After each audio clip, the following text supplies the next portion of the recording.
What's up, Helldivers? Today I'm going to show you how you can call your stratagems in while you're still on the move. I'm just going to go into an easy mission here, get the controls all set up, and I recommend you do the same before hopping into another Helldive, just so you can get used to it and see what's new. So the game's default behavior is that when you open the stratagem menu, it'll stop your player, and you can then type in the stratagem code. What we want is to do this on the fly without stopping. To get this, we're going to open up our menu. We're going to go to options and then mouse and keyboard, then change bindings.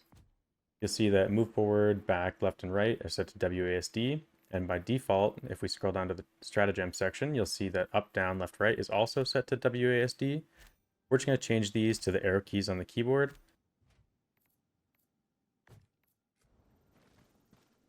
Now, once we're walking, we can then open the stratagem menu.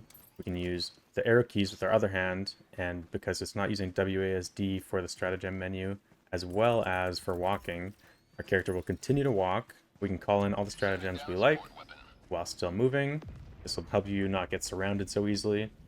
It's a little bit more helpful for offensive stratagems like the airstrikes or precision strikes, anything like that, because obviously you're still gonna have to wait for backpacks and support weapons and stuff to hit the ground anyways.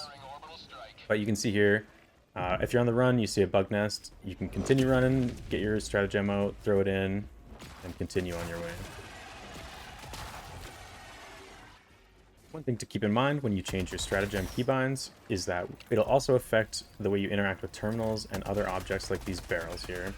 So when I go into the terminal, now instead of using WASD, you can see that the interacts thing that gets highlighted underneath shows the arrow keys. So don't forget, you will be using the arrow keys when you interact with terminals and other types of objectives. You can see that when I walk over to the barrel that I have to adjust, it says press left or right to adjust the valve. Previously, this would say press A or D. The terminal that's used to call extractions will also be using the arrow keys. One thing to keep in mind is that if you have other keys that you would rather use than arrow keys, say you have a numpad or something on the side, and the arrow keys aren't the first thing that your hand touches on the right side of your keyboard, go ahead and set those up. If you've got thumb mouse buttons, use those instead. And if this video helped you, please consider subscribing, and I'll see you in the next one.